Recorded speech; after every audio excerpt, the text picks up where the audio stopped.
में देखिए हम वर्ल्ड एग्रीकल्चर का पार्ट 2 डिस्कस करेंगे। इसका पार्ट 1 हम ऑलरेडी डिस्कस कर चुके हैं जिसमें हमने वर्ल्ड एग्रीकल्चर विश्व कृषि का सारा थ्योरी सेक्शन कवर किया था। ओके।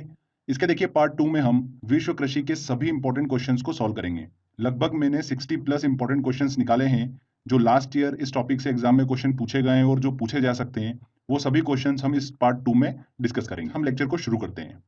देखिए फ्रेंड्स, पहला क्वेश्चन है, निम्नलिखित में से कौन सा एक देश गेहूं तथा चावल दोनों का संसार का सबसे बड़ा उत्पादक देश है? देखिए गेहूं और चावल के उत्पादन में विश्व में पहले स्थान पर कौन सा देश आता है? चाइना आता है। ये आंसर हमारा यहाँ पर सही होगा। अगर हम चावल के उत्पादन की बात करें तो पहले नंबर पर आता है देखिए चीन, सेकंड नंबर पर आता है भारत और तीसरे नंबर पर कौन आता है? इंडोनेशिया आता है। क्लियर? वैसे अगर हम गेहूं के उत्पादन की बात करें तो पहले नंबर पर चीन आता है, दूसरे नंबर पर भारत आता है और तीसरे नंबर पर आता है रूस। ठीक है, गेहूं उत्पादन में तीसरे नंबर पर कौन आता है? रशिया आता है। तो यहां पर पहला स्थान पूछा था, इसलिए चीन हमारा यहां पर सही आंसर होगा। विश्व में धान चावल उत्पादन में भारत का स्थान है, तो राइस प्रोडक्शन में देखिए भारत का जो स्थान है विश्व में वो कौन सा है? दूसरा स्थान है। निम्नलिखित देशों में से किसमें चावल की कृषि के अंतर्गत सर्वाधिक क्षेत्र हैं? तो देखिए चावल की कृषि के अंतर्गत सर्वाधिक क्षेत्र जो है वो किस देश के पास में है? भारत के पास में है। भारत के पास लगभग 43 मिलियन हेक्टेयर जो क्षेत्र है वो चावल की कृषि के अंतर्गत आता है। ठीक है, तो यहां पर आंसर बी बिल्कुल सही होगा। विश्व में सर्वाधिक गेहूं पैदा करने वाला देश है, तो देखिए गेहूं का सबसे ज्यादा प्रोडक्शन कौन सा देश करता है? चीन करता है। संकर धान की खेती सर्वाधिक लोकप्रिय है, तो संकर धान की खेती जो है वो सर्वाधिक लोकप्रिय कहां पर है? चाइना में है। जो चाइना में राइस बोया जाता है, चावल बोया जाता है, वो 50% किस टाइप का होता है? संकर धान होता है। तो संकर धान की खेती सर्वाधिक लोकप्रिय जो है वो कहां पर है? चाइना में। विश्व का धान जीन बैंक स्थित है, कहां पर स्थित है? फिलीपींस में स्थित है। IRRI, Indian rice research institute, इसकी देखिए स्थापना कब हुई थी? 1960 में हुई थी। और ये भी कहां पर स्थित है? फिलीपींस में ही स्थित है। ये दोनों चीज आप ध्यान रखिएगा, धान जीन बैंक और इंडियन राइस रिसर्च इंस्टीट्यूट जो है वो भी फिलीपींस में स्थित है। नेक्स्ट क्वेश्चन लेते हैं दोस्तों। विश्व में गन्ने का सबसे बड़ा उत्पादक देश है, तो विश्व में गन्ने का सबसे बड़ा उत्पादक जो है वो कौन है? ब्राजील है। सबसे ज्यादा गन्ने का प्रोडक्शन जो होता है वो ब्राजील में होता है। सेकंड नंबर पर आता है गन्ने के मामले में भारत। ठीक है, और तीसरे नंबर पर आता है चाइना। निम्नलिखित देशों में कौन एक विश्व में गन्ने का द्वितीय वहनतम उत्पादक है? तो वहनतम उत्पादक देखिए दूसरे नंबर पर कौन आता है? भारत आता है। तो सी आंसर यहां पर बिल्कुल सही होगा। विश्व में चुकंदर के दो सबसे बड़े उत्पादक हैं, तो देखिए चुकंदर के दो सबसे बड़ा उत्पादक देश कौन से हैं? अगर विश्व में पहले स्थान पर बात करें तो देखिए कौन सा देश आता है? रूस आता है। सेकंड नंबर पर कौन सा देश आता है? फ्रांस आता है। और तीसरे नंबर पर आता है जर्मनी। तो रूस और फ्रांस सबसे बड़े दो उत्पादक देश हैं चुकंदर के। तो यहां पर देखिए बी आंसर बिल्कुल सही होगा। निम्नलिखित देशों में से कौन देश चुकंदर से चीनी तैयार करता है? तो देखिए कौन सा देश जो है वो चुकंदर से चीनी तैयार करता है? तो एकमात्र यूक्रेन जो है, वहां पर 100% जो चीनी का प्रोडक्शन होता है वो चुकंदर से होता है। हमने बात करी थी लेक्चर में, थ्योरी सेक्शन में हमने समझा था कि जो गन्ना होता है उससे 60% जो है चीनी का उत्पादन किया जाता है और बचा हुआ 30-40% जो है चीनी का उत्पादन चुकंदर से किया जाता है। ओके, तो यहाँ पर देखिए चुकंदर से चीनी तैयार करता है कौन सा? यूक्रेन देश 100% चीनी का प्रोडक्शन करता है। निम्नलिखित देशों में से किसमें कपास का प्रति हेक्टेयर उत्पादन विश्व में सर्वाधिक है? तो कपास की अगर बात करें तो देखिए कपास की जन्मभूमि किसे कहा जाता है? भारत को कहा जाता है। और कपास उत्पादन में जैसा कि हमने बात करी थी कि पहले स्थान पर कौन सा देश आता है? चाइना आता है। ठीक है, दूसरे नंबर पर आता है भारत। पर अगर हम बात करें प्रति हेक्टेयर उत्पादन की, तो उसमें विश्व में पहले स्थान पर कौन सा देश आता है? ऑस्ट्रेलिया आता है। तो डी आंसर हमारा यहाँ पर सही होगा। 2202 किलोग्राम प्रति हेक्टेयर उत्पादन करता है ऑस्ट्रेलिया, सबसे पहले नंबर पर आता है। विश्व में केले का सबसे बड़ा उत्पादक है, तो केले का सबसे ज्यादा प्रोडक्शन जो करता है वो कौन सा देश करता है? भारत करता है। अगर हम बात करें कुल फलों के उत्पादन की, तो उसमें विश्व में पहले नंबर पर आता है चाइना और दूसरे नंबर पर आता है भारत। ठीक है, हमने अच्छे से डिस्कस करा था लेक्चर में। देखिए फ्रेंड्स, जितने भी क्वेश्चन हम सॉल्व कर रहे हैं ना, ये हमको तभी याद रहते हैं जब बार बार हम इन क्वेश्चन की प्रैक्टिस करेंगे। तो अगर आप थ्योरी सेक्शन से पढ़ते ही रहेंगे तो हो सकता है कि आप भूल सकते हैं, बट बार बार अगर आप ये क्वेश्चंस की प्रैक्टिस करेंगे तो आपके दिमाग में ऑटोमेटिकली ये सेट हो जाएंगी सारी चीजें। ठीक है, कि केले का सबसे बड़ा उत्पादक देश कौन सा है? भारत है। तो जितनी ज्यादा आप टेस्ट की प्रैक्टिस करेंगे उतना बेनिफिट आपको मिलने वाला है। चलिए अगले क्वेश्चन की तरफ चलते हैं।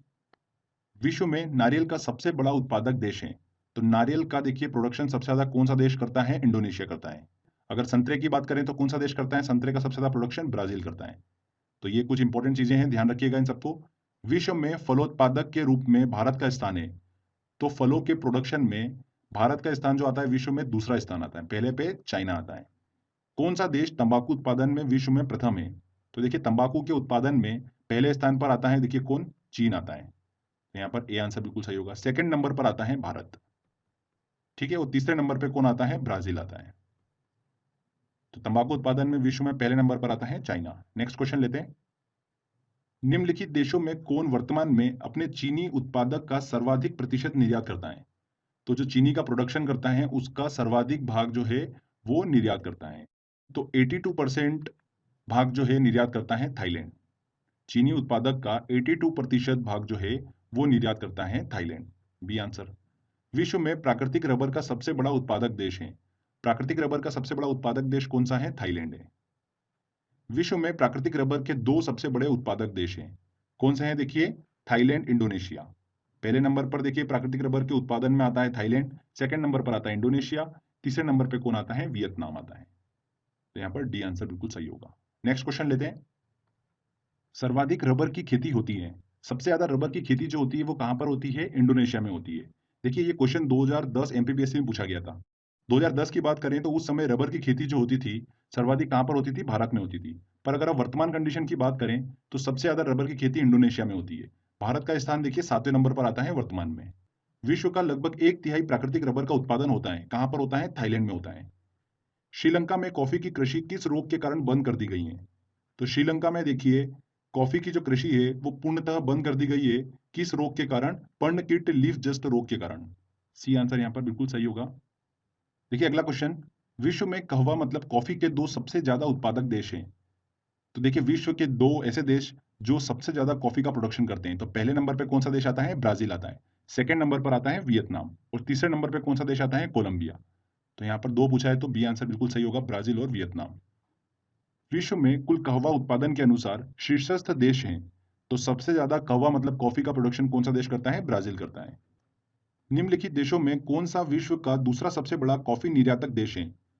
तो मतलब कॉफी का एक्सपोर्ट सबसे ज्यादा कौन सा देश करता है?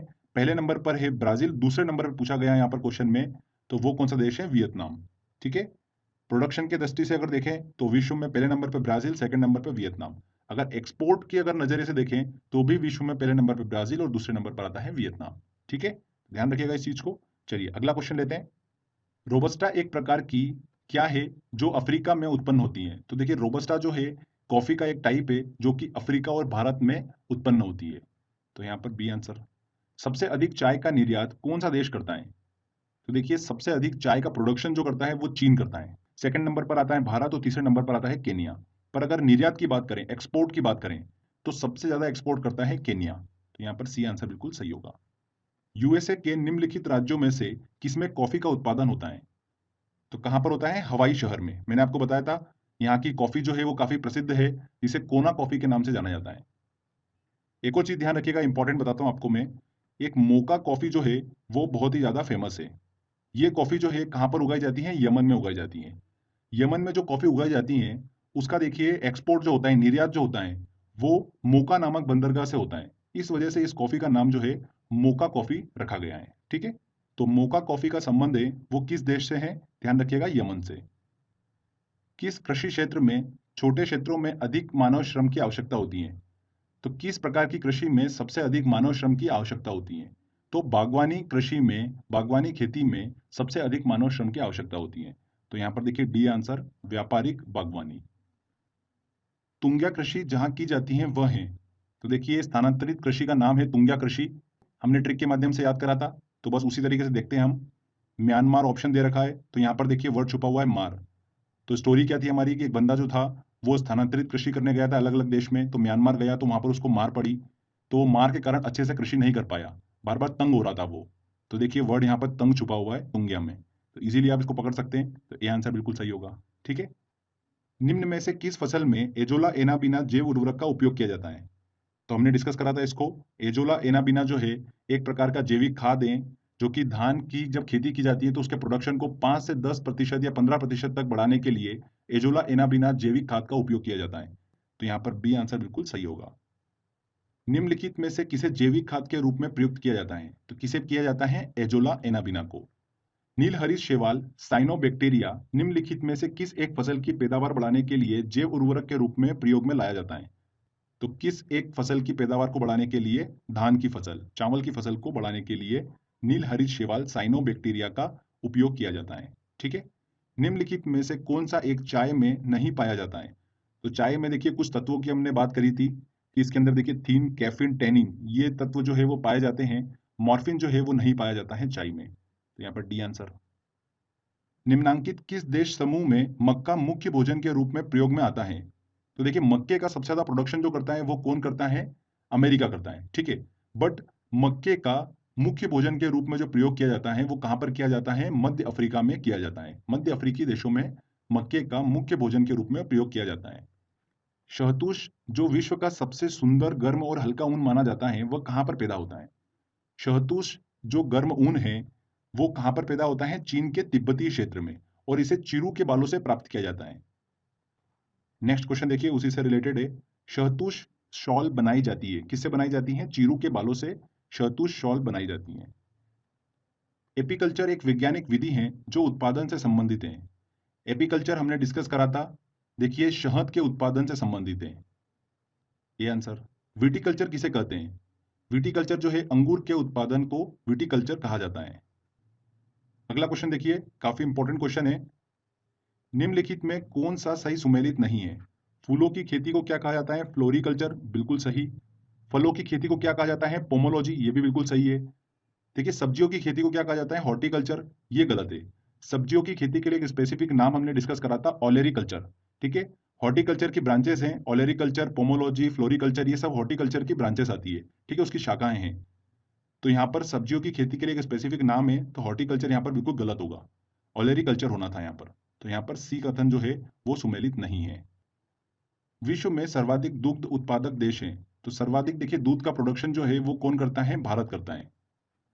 दुग्ध में अग्रणी उत्पादकों का सही अवरोही क्रम होगा, तो पहले नंबर पे कौन सा देश आएगा? देखिए भारत, सेकंड नंबर पर आता है संयुक्त राज्य अमेरिका, तीसरे नंबर पर आता है चाइना, और चौथे नंबर पर रूस। तो यहाँ पर बी वाला कथन बिल्कुल सही होगा। निम्नलिखित देशों में कौन मक्का उत्पादन में विश्व में द्वितीय स्थान पर है? पहले स्थान पर मक्का उत्पादन में कौन आता है? अमेरिका आता है, ठीक है, संयुक्त राज्य अमेरिका। सेकंड नंबर पर आता है चीन, और तीसरे नंबर पर आता है ब्राजील। तो यहाँ पर दूसरा पूछा है, तो डी आंसर बिल्कुल सही होगा। निम्नलिखित में से किसे विश्व का चीनी का कटोरा कहा जाता है? शुगर बॉल किसे कहा जाता है? किसे कहा जाता है? क्यूबा को कहा जाता है। ब्राजील में विशाल कहवा बागानों को कहा जाता है। कॉफी प्लांटेशन को ब्राजील में क्या कहा जाता है? हमने डिस्कस करा था, फजेंडा। विश्व में कपास का उत्पादन करने वाले प्रमुख देशों का उत्पादन के आधार पर सही अवरोही क्रम है। तो देखिए सबसे ज्यादा कपास का उत्पादन कौन सा देश करता है? चाइना करता है। सेकंड नंबर पर आता है भारत, तो सी आंसर बिल्कुल क्लियर हो रहा है। तीसरे नंबर पर आता है संयुक्त राज्य अमेरिका, और चौथे नंबर पर पाकिस्तान आता है, ठीक है, कपास के उत्पादन में। और भारत और चीन में कपास की देखिए कौन सी किस्म पाई जाती है? छोटे रेशे वाली कपास जो है भारत और चीन में बोई जाती है। चलिए अगला क्वेश्चन लेते हैं। विश्व में कपास की कृषि के अंतर्गत सर्वाधिक क्षेत्रफल किस देश में पाया जाता है? तो कपास की कृषि के अंतर्गत सर्वाधिक क्षेत्रफल कहां पर पाया जाता है? भारत में पाया जाता है। विश्व के लावा निर्मित मैदानों में निम्न में से किस फसल की सर्वाधिक कृषि की जाती है? तो सबसे ज्यादा देखिए लावा से जो निर्मित हुए मैदान, उसमें कपास की खेती की जाती है। भारतीय कपास किस किस्म की होती है? तो भारत में जो कपास बोया जाता है वो किस टाइप का कपास होता है? तो छोटे रेशे वाला कपास जो है भारत में बोया जाता है, भारत और चाइना में। तो यहाँ पर सी आंसर। मध्य रेशे वाला जो कपास है वो कहां पर बोया जाता है? नील नदी से सटे देशों में मध्य रेशे वाला कपास जो है वो बोया जाता है, और लंबे रेशे वाला कपास जो है वो संयुक्त राज्य अमेरिका में बोया जाता है, ठीक है।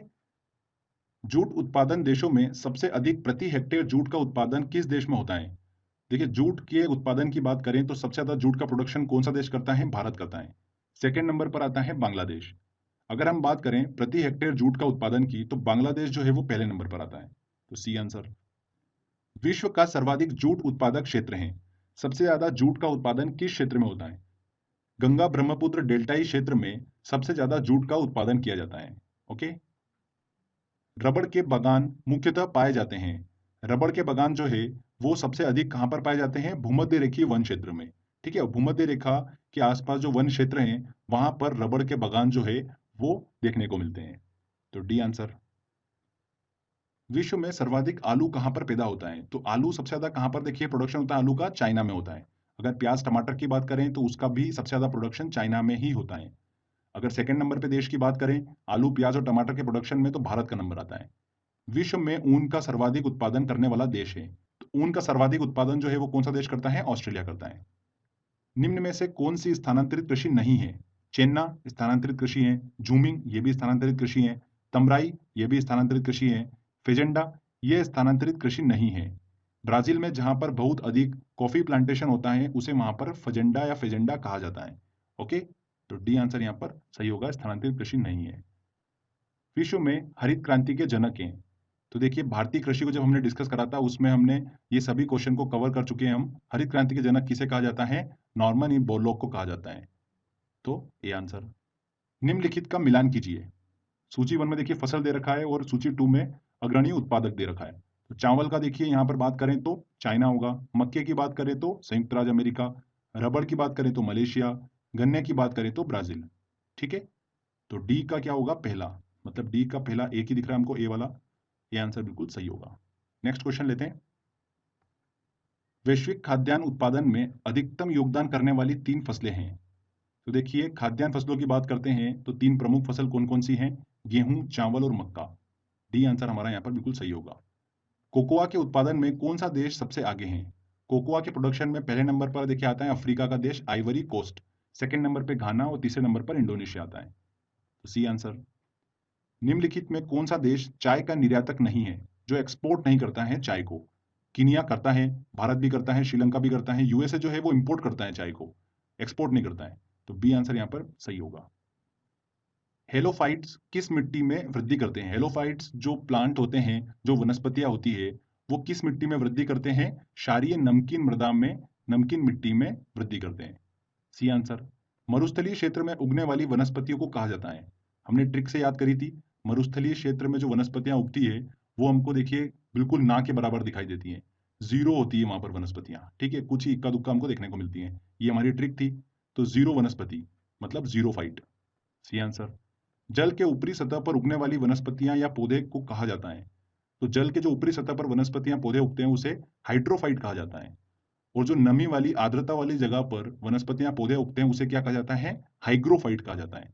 तो हाइड्रो और हाइग्रो में कंफ्यूज मत होइएगा, ये आप ध्यान रखिएगा, काफी इंपॉर्टेंट है ये भी। ठीक है, तो आई होप आपको ये क्लियर हुआ होगा।